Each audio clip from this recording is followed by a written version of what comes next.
I'm going to show you how to make a homemade watercolour card.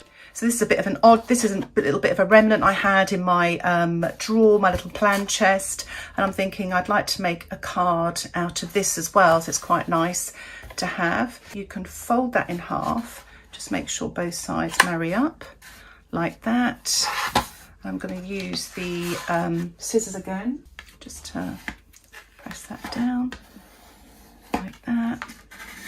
Now what you could do with these is you could actually just paint directly onto this. You could sort of mask out around the edge with some masking tape or washi tape, and then paint your picture and then peel off afterwards, and that makes quite nice little cards. And I'll be demonstrating that later in this tutorial. So I'm going to trim this card now, the watercolour card, to get two cards, one a little bit more square, one a little bit more rectangle.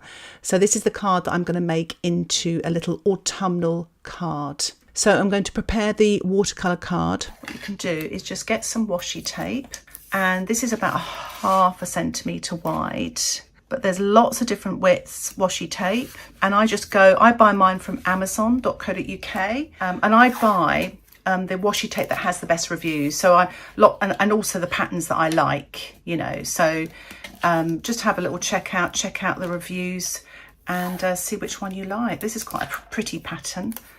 And what I quite like about washi tape is it doesn't tend to tear the paper, and it's nice to look at. So there's two good reasons to use it. And it doesn't tend to bleed through underneath either.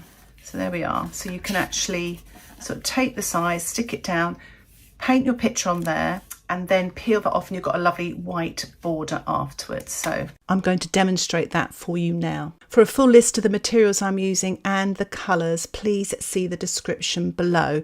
I'm actually going to paint this autumnal scene from my imagination, so I hope you enjoy it and that it inspires you to have a go at painting an autumn scene, but also creating a card, a watercolour card from your imagination. So there's no drawing involved here. I'm using a wax crayon here just to sort of rub onto the watercolour paper. And what the wax will do, it will resist the watercolour paint. So that's where I'm going to get the structure from. So I'm actually sort of drawing in some tree trunks, reflections, etc. So that'll be lighter when I actually paint the watercolour over the top. I'm using some cadmium yellow here with a little bit of burnt sienna and some quinacridone gold. So it's lovely warm colours here. I'm starting off painting light to dark, so I'm going to sort of paint a little bit of light here through the centre using my size 8 round brush, painting wet on dry. And as you can see there, how the wax has resisted the watercolour. This is a little bit of burnt sienna. I'm painting this touch of wet in wet, but also a little bit of wet in dry around this area to the left here.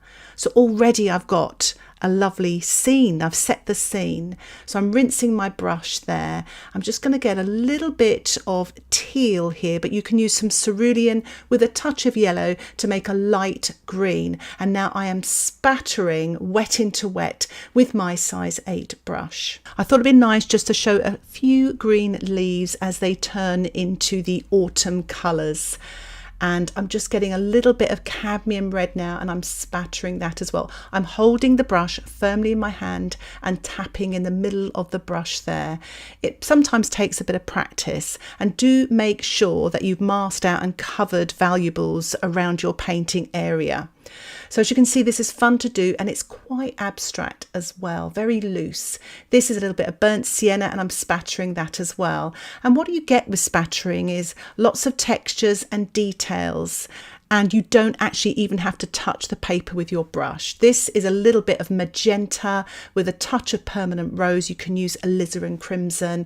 So I'm really getting all the colours, those lovely warm autumnal colours here, and spattering, using a little bit of Prussian blue with the pink there, the magenta, and spattering some darks here and there as well.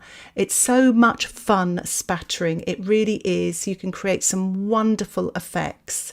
So I'm using my plastic card, and that's an old bank card cut up. You can use an old store card, and I'm just sort of scratching in. It's a permanent thing, this, because you're actually scratching the surface of the paper and the paint runs into that scratch to create some lovely darks. It's a nice way of getting thin lines, lovely for the tree trunks and branches. So I'm using some pink Himalayan rock salt. You can just use ordinary table salt, and I'm sprinkling it onto the damp surface and allow that to dry naturally. I'm mixing up here a little bit of magenta and the Prussian blue, and I'm painting this damp into damp with my size 6 brush just on the sort of just above the water's edge.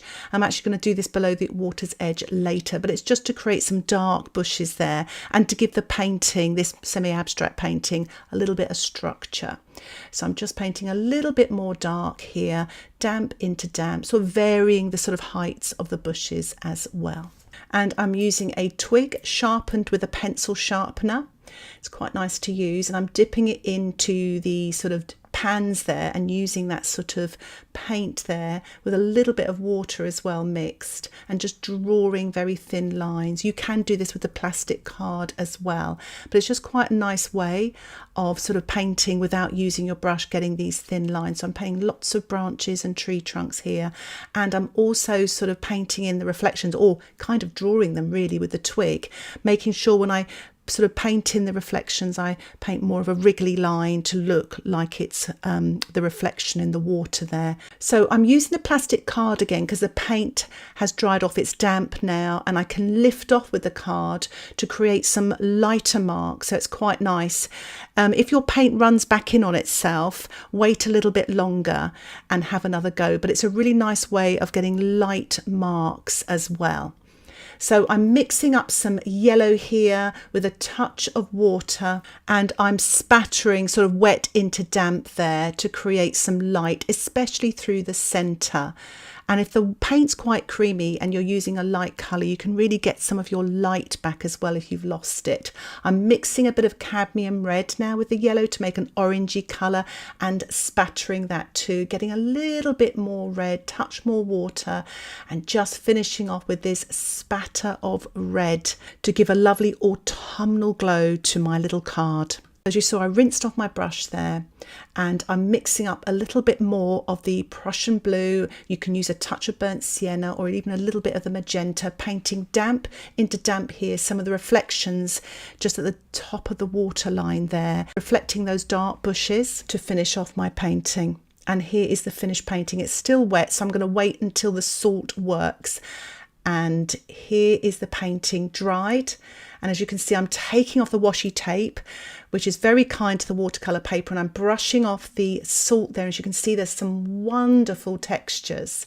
So I'm just signing and dating my card with a black waterproof drawing pen.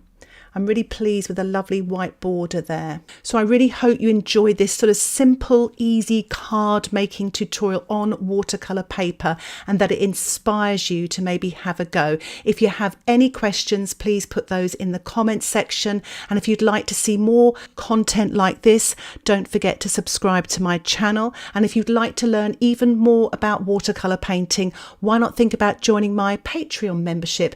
Details about the membership can be found in the description below. Thank you so much for watching. Happy painting. Bye for now.